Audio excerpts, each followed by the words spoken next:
Histoire de fantômes. Chapitre 1. Le fantôme de l'escalier du Musée national de Greenwich, Angleterre. Ralph Hardy, un retraité, a pris cette photographie maintenant célèbre en 1966. Il avait simplement l'intention de photographier le bel escalier de la section de la maison de la reine du Musée national à Greenwich, mais, sur le développement, la photo a révélé une forme enveloppée de brouillard montant l'escalier, et semblant tenir la rampe des deux mains. Les experts, y compris ceux de Kodak, qui ont examiné le négatif original, ont conclu qu'il n'avait pas été falsifié. Il a été dit que l'on a souvent vu des formes non expliquées aux alentours de l'escalier et on a aussi entendu des bruits de pas non expliqués.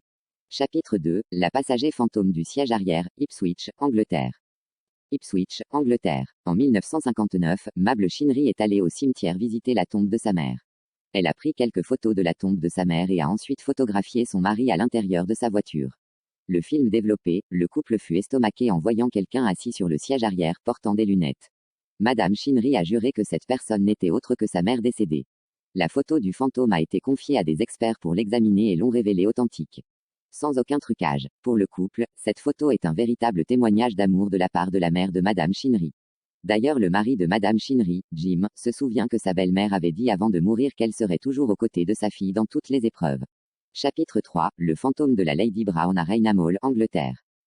Ce fantôme aurait été observé plusieurs fois à Rainham Hall, Norfolk, Angleterre, au fil des ans. La demeure existe depuis le XVIIe siècle, et appartient depuis toujours à la famille Townsend. Le 19 septembre 1936 vers 16 h, deux photographes de grande réputation, Captain Provence et son assistant Indre Shira, sont en train de prendre des clichés du vieux hall historique de Rainham pour le magazine Country Life.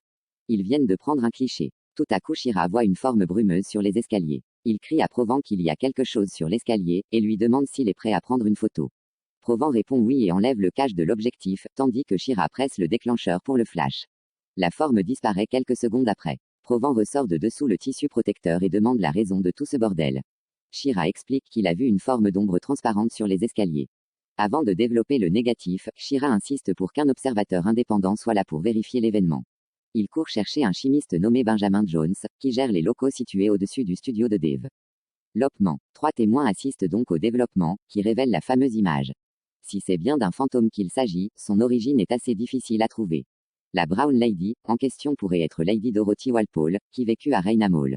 Son père refusa qu'elle se marie avec le second Viscount Townshend, son premier amour. Plus tard, à la mort de la première femme de Townshend, Lord Townshend épousa Dorothy. Cependant dans le même temps Dorothy était devenue la maîtresse de Lord Wharton. En apprenant la conduite passée de sa nouvelle femme, il ordonna qu'elle soit enfermée dans ses appartements à Rainham Hall. Elle mourut à l'âge de 40 ans, le 29 mars 1726. Sa mort fut officiellement causée par la variole, mais nombreux pensent qu'elle mourut lorsqu'on lui brisa la nuque après elle avoir poussé en bas du grand escalier. On pense que son fantôme parcourt toujours les escaliers à la recherche de ses 5 enfants qui lui furent aussi retirés par son mari après qu'il apprit son histoire d'adultère. Chapitre 4. Le fantôme de Freddie Jackson, Angleterre. La scène se déroule dans le milieu de l'année 1919 dans le centre aéronautique naval de Lyon-Solent dans le comté du Hampshire en Angleterre. Quelques jours avant que son démantèlement ne soit ordonné, l'ensemble du personnel est convié à se réunir pour s'immortaliser sur une photo de leurs 2 années d'opération en commun. Le commandant Victor Goddard sera chargé en personne de prendre cette photographie qui deviendra quelques années plus tard un véritable mystère pour la science et une photo des plus énigmatiques et intrigantes de toute l'histoire du paranormal. Le négatif de cette photo sera développé le lendemain et provoquera une stupeur et un étonnement général. Lorsque cette photo a été prise, une seule et unique personne était absente, à savoir le mécanicien Freddie Jackson qui était décédé la veille et pourtant il apparaît sur la photo. Freddie Jackson était mécanicien dans la Royal Air Force pendant la Première Guerre mondiale. Il est décédé 2 jours avant la prise de la photo suite à un tragique accident avec une des hélices d'un avion. Freddie Jackson y est fidèlement présent, souriant et grimaçant derrière l'oreille d'un de ses plus proches camarades. Son visage a été largement reconnu dans cette photo par les membres de l'escadron. Chapitre 5. Le fantôme du cimetière Colonial Park, États-Unis. Une vidéo a été filmée le 31 décembre 2008 par un jeune garçon de 17 ans prénommé Jesse Greathouse. Accompagné de sa famille, Jesse était parti passer un après-midi dans le Colonial Park Cemetery en Géorgie, États-Unis. Vous pouvez aller la voir sur YouTube. L'ombre de ce qui ressemble à un enfant courir vers un arbre pour ensuite réaliser un saut vraiment impressionnant. La cassette a ensuite été testée et authentifiée par des experts en effets spéciaux pour le cinéma qui n'y ont trouvé aucune supercherie. La vidéo est en anglais, vous pouvez apercevoir correctement le fantôme entre 1,53 minutes et 2 minutes.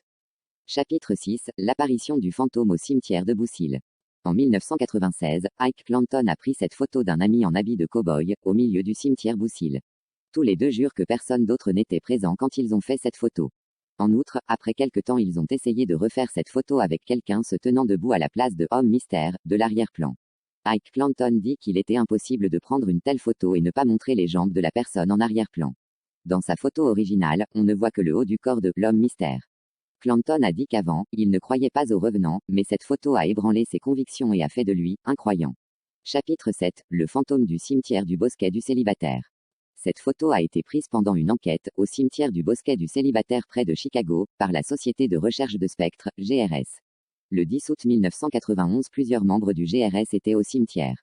Ils ont pris de nombreuses photos, le cimetière étant un site où plus de 100 rapports différents de phénomènes étranges ont été recensés. Ceux-ci incluaient les apparitions, les vues et sons inexpliqués, et même boules ardentes de lumière. Quand ils ont développé leur négatif, cette photo a émergé, une jeune femme solitaire et habillée de blanc apparaît assise sur un tombeau. Certaines parties de son corps sont partiellement transparentes et le style de sa robe semble être très ancien. Chapitre 8, le fantôme de l'incendie de la mairie de Wem.